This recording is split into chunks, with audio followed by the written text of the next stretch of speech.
আল্লাহ আমার রব, এই রবি আমার সব।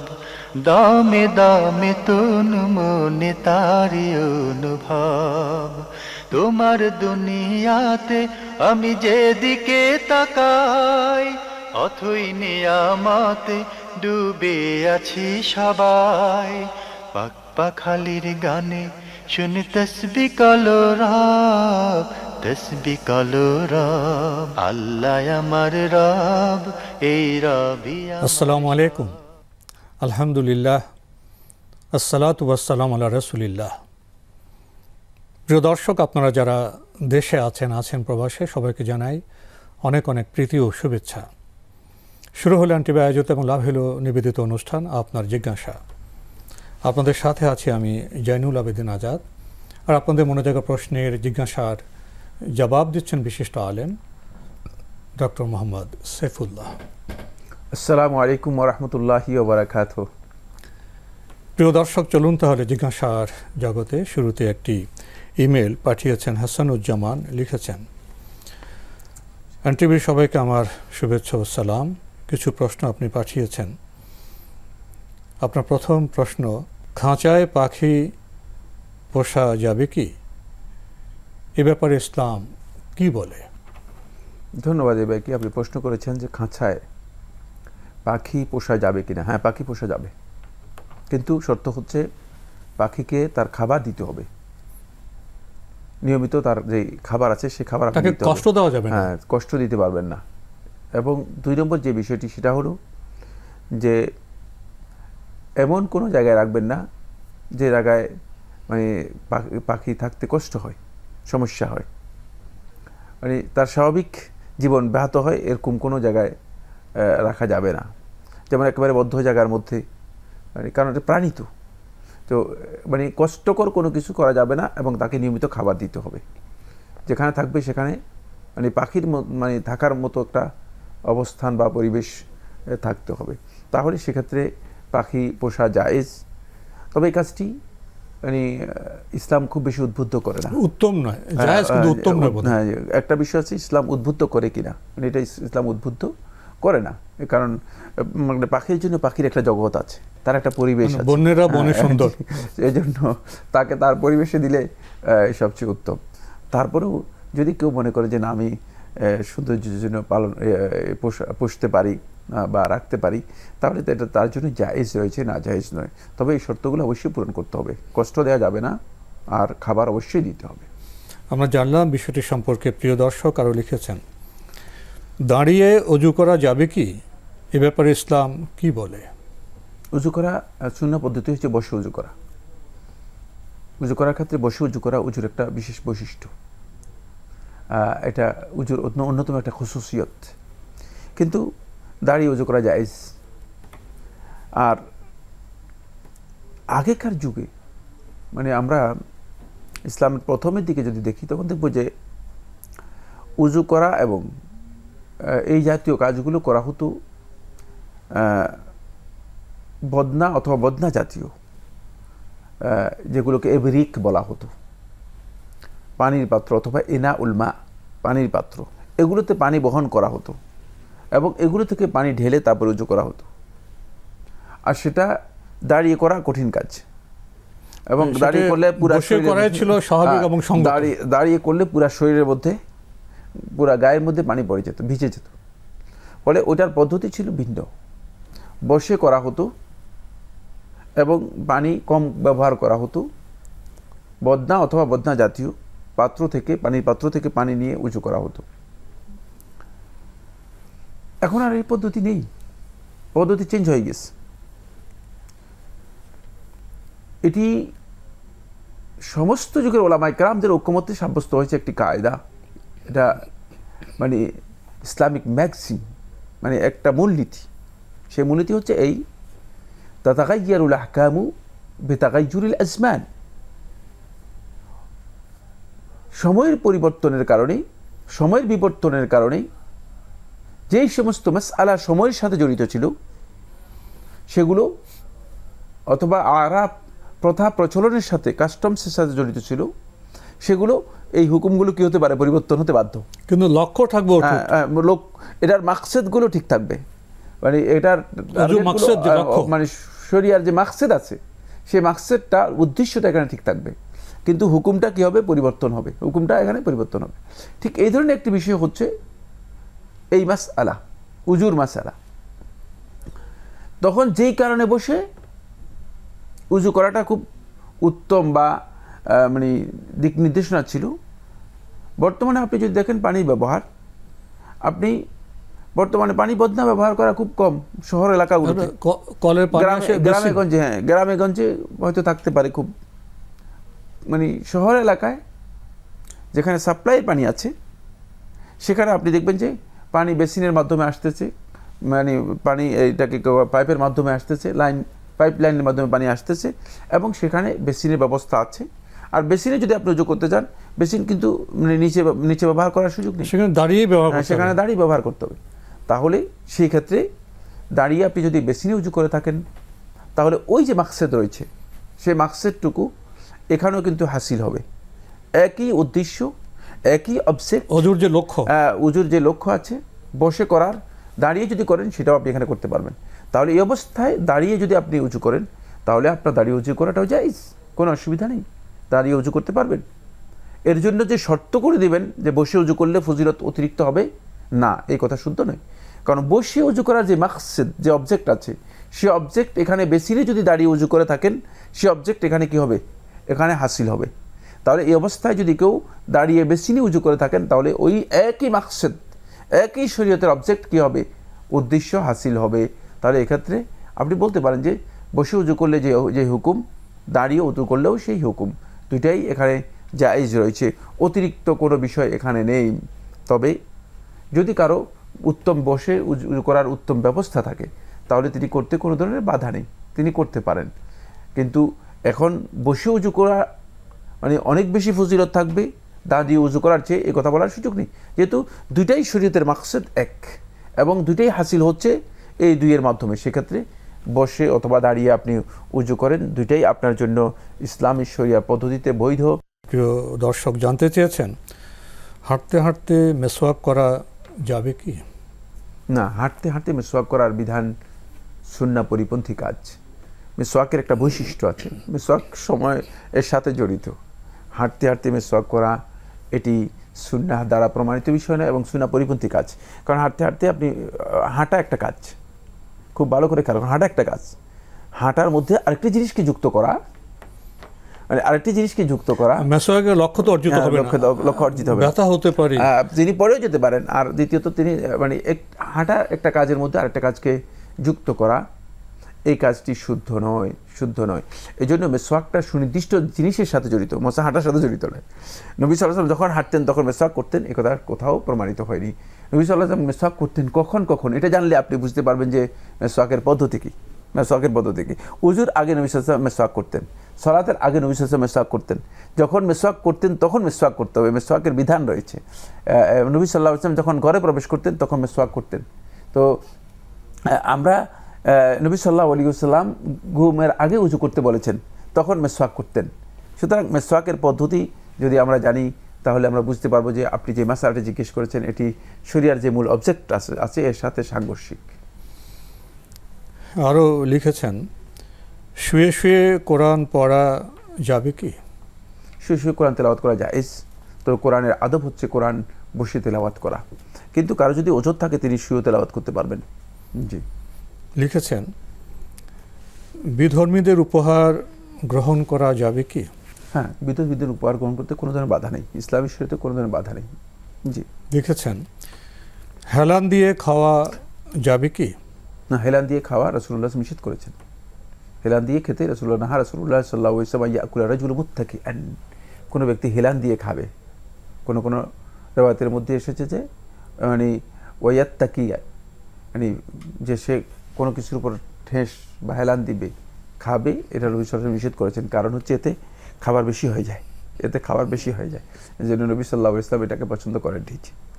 আরও লিখেছেন, আজানের সময় কথা বলা যাবে কি? না, আজানের সময় কথা বলা জায়েজ নেই, সুন্নাহ পরিপন্থী কাজ।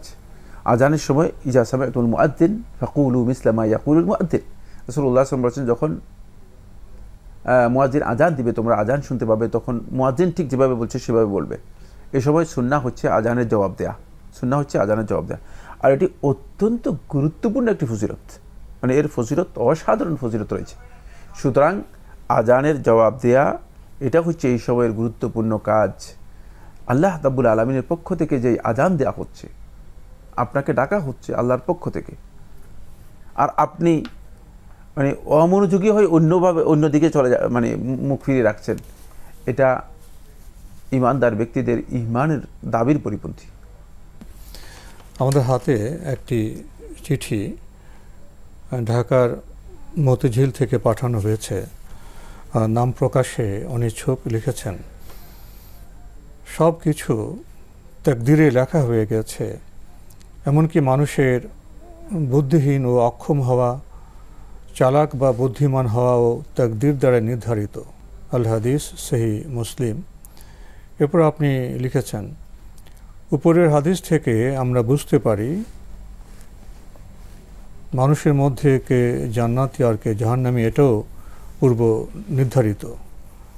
দয়া করে এ বিষয়ের ব্যাখ্যা করবেন। ধন্যবাদ আপনাকে। আপনি একটা প্রশ্ন করেছেন তাকদীর প্রসঙ্গে। তাকদীরের মূল বিষয় সম্পর্কে জ্ঞান না থাকার কারণে আপনি তাকদীরের এই মাসআলাটি প্রশ্ন আকারে উত্থাপন করেছেন। তাকদীর হচ্ছে ইলমুল্লাহ আযজা ওয়া জাল, আল্লাহ রাব্বুল আলামিনের ইলমুল মুতলাক। আল্লাহ সুবহানাহু ওয়া তাআলার একেবারেই নিঃশর্ত এবং মানে ব্যাপক জ্ঞানের যেই বিষয়টি রয়েছে সেটা হচ্ছে তাকদীর। এটা আল্লাহ সুবহানাহু ওয়া তাআলার যে অসীম জ্ঞান, যার পূর্ব পর, আগ পর, বর্তমান অতীত ভবিষ্যৎ কোনোটাই নেই, মানে ওই জ্ঞানের একটি পার্ট হচ্ছে তাকদীর। সুতরাং এটা মানে পূর্বে লিখিত হয়ে গেছে, আল্লাহ তার কাছে পূর্ব কোথায়, পূর্ব নেই, পরে লেখা হবে না, আল্লাহ তার কাছে পর নেই, মানে অতীত বর্তমান ভবিষ্যৎ না, তিনকাল না, একটা সবই বর্তমান, তার কাছে সবই বর্তমান। ফলে আল্লাহ রাব্বুল আলামিনের জ্ঞানটা আপনার জ্ঞান দিয়ে, আপনার বিবেচনা দিয়ে, আপনার আকল দিয়ে চিন্তা করতে পারবেন, মানুষের জ্ঞান দিয়ে সেটা এই কারণে যে মানে আল্লাহ তাআলার জ্ঞানের সাথে জড়িত হচ্ছে তাকদীর। এটা আমরা শুধু বিশ্বাস করব, আর কিছুই না। এটা আমাদের শুধুমাত্র মেনে নিতে হবে, বিশ্বাস করতে হবে। যদি কোনো কারণে কোনো কিছু হয়ে যায়,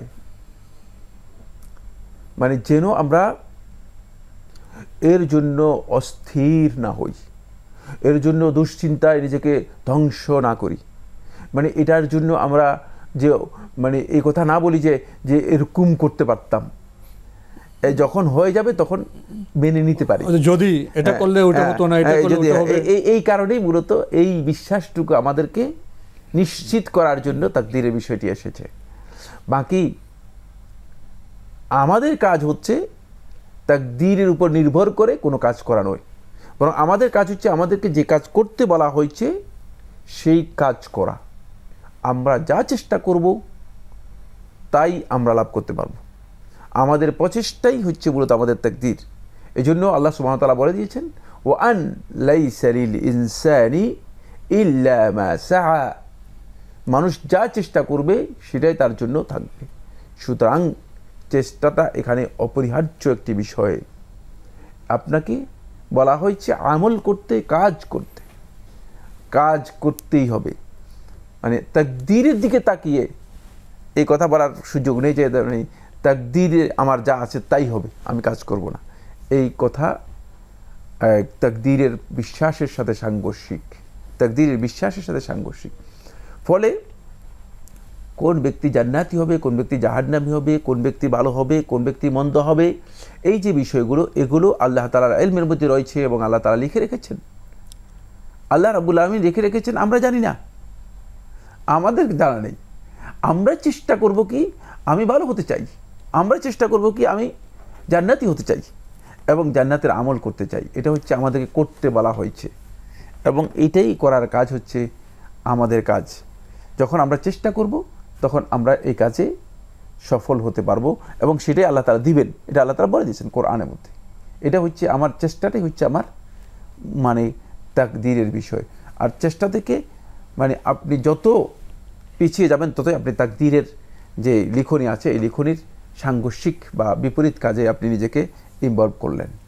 জি, আমরা আমাদের মানবিক সীমিত জ্ঞানে এই বিষয়টি বোঝার চেষ্টা করব এবং যেভাবে বলা হয়েছে সেভাবে বিশ্বাস বা ঈমান রাখাই হবে আমাদের কর্তব্য। প্রিয় দর্শক, আরও লিখেছেন, পবিত্র কোরআন হাদিসে আছে, যদি কেউ সমুদ্রের ফেনা পরিমাণ গুনাহ করে, যদি গুনাহের পরিমাণ মেঘমালার সমানও হয়, আর যদি সে তওবা করে তবে তাকে মাফ করা হবে।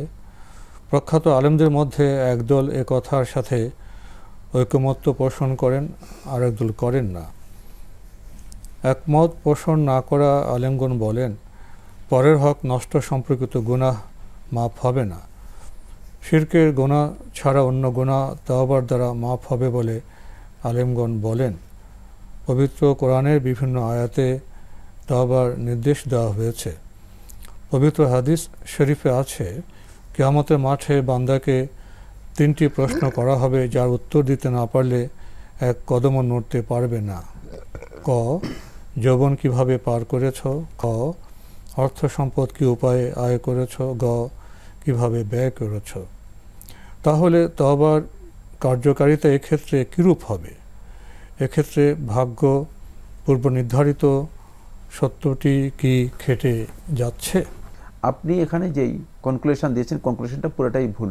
প্রথম হচ্ছে, আলেমদের মধ্যে মানে দুই দল আলেম আছে না, আলেমদের মধ্যে দুই দল নেই। কেউ ওই কথা বলেছেন যে আল্লাহ তাআলা মানে তওবা করলে ক্ষমা করবেন, তওবা করলে আবার কিছু গুনাহ ক্ষমা করবেন না। এগুলো আপনি নিজে আবিষ্কার করেছেন, আলেমদের বক্তব্য না। এটা সাধারণ পাবলিকের বক্তব্যকে আলেমদের বক্তব্য হিসেবে চালিয়ে দিয়েছেন।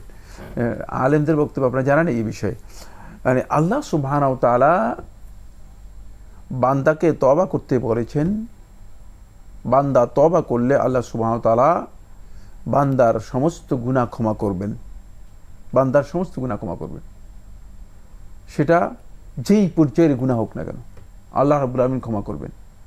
কিন্তু আল্লাহ সুবহানাহু ওয়া তাআলা বান্দার হকের সাথে জড়িত বিষয়ে আল্লাহ সুবহানাহু ওয়া তাআলা আর সুন্নাহ হচ্ছে আল্লাহ তাআলা অন্যত্র মানে জানিয়ে দিয়েছেন যে বান্দার হকের ব্যাপারে আল্লাহ সুবহানাহু ওয়া তাআলা ক্ষমা করবেন না যতক্ষণ পর্যন্ত বান্দার হক সেটা আদায় করে না দেয়া হয়। এটা আল্লাহ তাআলার ইচ্ছাধীন। যেহেতু বান্দার হকটা আদায় করে যাতে দেয়, বান্দার হক আপনি নষ্ট করেছেন, আপনি বান্দার হকটুকু আদায় করে দেবেন। আল্লাহ সুবহানাহু ওয়া তাআলা ইচ্ছা করলে ক্ষমা করবেন, আর ইচ্ছা করলে বান্দার হকটা আদায় করে দিলে তারপরে ক্ষমা করবেন। এটা আল্লাহ তাআলার ক্ষমার মধ্যে রয়েছে। কিন্তু বান্দার হকের ব্যাপারে প্রত্যেকটি ব্যক্তি যেন সচেতন থাকে এবং হক ইচ্ছাকৃত নষ্ট করে এরপরে বলে যে আমি আল্লাহর কাছে ক্ষমা চেয়ে নিব, এই উপহাস্য কাজ, মানে এই ধরনের কাজ যেন কেউ ডাক, এখানে নিয়ত বিষয়টা খুবই গুরুত্বপূর্ণ। যে এই সমস্ত কাজ কেউ যেন ডাক করে। কারণ বান্দার হক এটি আজকে যদি না দেন আগামীকাল দিতে হবে। মানে আজকে দুনিয়াতে না দিলে আগামীকাল বলতে কিয়ামতে দিতে হবে। তো কিয়ামতে দিবেন কোত্থেকে? হয়তো নেক আমল থেকে দিবেন। যদি আল্লাহ সুবহানাহু ওয়া তাআলা ক্ষমা করেন তাহলে আল্লাহ তাআলা তার পক্ষ থেকে সেটা পূরণ করে দিবেন, কিন্তু ছাড় দিবেন না। কারণ এটা অন্যের হক হওয়ার কারণে এটা কি করবেন না, বাদ দিবেন না। যিনি বঞ্চিত হচ্ছেন তিনি পাবেনই। হ্যাঁ, তিনি বঞ্চিত হবেন না, কারণ তার উপর জুলুম হয়ে যাবে বঞ্চিত হলে। এই জন্য তিনি পাবেনই। তাহলে আল্লাহ সুবহানাহু ওয়া তাআলা তাকে করবেন, এটা পূরণ করে দিবেন। কিন্তু আপনাকে যদি ক্ষমা করেন আল্লাহ তাআলা পূরণ করে দিবেন, আর যদি আপনাকে ক্ষমা না করেন তাহলে আপনার আমলনামা থেকে আল্লাহ রাব্বুল আলামিন সেটা পূরণ করে দিবেন। এটা হচ্ছে বান্দার হকের ব্যাপারে। বাকি এর সাথে আপনি যুক্ত করে দিয়েছেন যে প্রশ্ন করা হবে কিয়ামতের দিন, 3টি বলেছেন না, এটাও শুদ্ধ নয়। এর আয়াতের মধ্যে 4টি অথবা 5টি কথা এসেছে। আব্দুল্লাহ ইবনে আব্বাস থেকে সুনান নাসাইর মধ্যে হাদিস এসেছে। বোঝা গেল যে ইনফরমেশন মোটেও শুদ্ধ নয়। মানে ফলে এখানে কিয়ামতের প্রশ্নের সাথে এর কি সম্পর্ক রয়েছে? কিয়ামতের দিন প্রশ্ন করা হবে ওই সমস্ত ব্যক্তিদেরকে যারা তওবা করেনি, যাদের আমলের মধ্যে কসুর আছে, কিছু আমলের মধ্যে কি রয়েছে, ঘাটতি রয়েছে। কিন্তু কোনো ব্যক্তি যদি তওবা করে আবার সংশোধন করে, ইল্লা মান তাবা ওয়া আমানা ওয়া আমিলা আমালান সালিহান, যে ব্যক্তি তওবা করলো তারপরে সত্যিকার ঈমানের উপর আমাদের দাবি পূরণ করলো, ওয়া আমিলা আমালান সালিহান, এবং নেক আমল করলো, ফাউলাইক, আর এই সমস্ত লোকদেরকে ইউবাদদিলুল্লাহু সাইয়্যাতিহিম হাসানাত, আল্লাহ তাআলা তাদের খারাপ কাজগুলোকে ভালো কাজে রূপান্তরিত করে দেবেন। সুতরাং এই আপনি যদি তওবা করে যান তাহলে তো আপনার এখানে আপনার জিনিসগুলো সহজ হয়ে যাবে। আর প্রশ্ন কেন?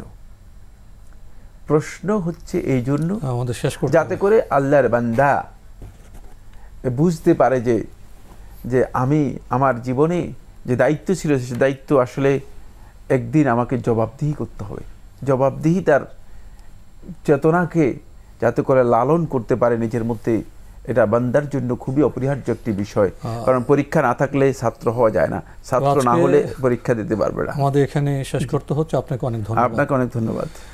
প্রিয় দর্শক, আমরা দেখছিলাম অ্যান্টিবায়োটিক এবং লাভ হেলেও নিবেদিত অনুষ্ঠান আপনার জিজ্ঞাসা। আমাদের অনুষ্ঠান আপনারা এনটিভি অনলাইনেও দেখতে পারবেন, ভিজিট করুন www.ntvbd.com। এছাড়া ইউটিউবে এবং আমাদের ভেরিফাইড ফেসবুক পেজে অনুষ্ঠান দেখতে পারবেন। প্রিয় দর্শক, আপনারা কষ্ট করে প্রশ্ন লিখেন, পাঠান, এজন্য আপনাদের ধন্যবাদ।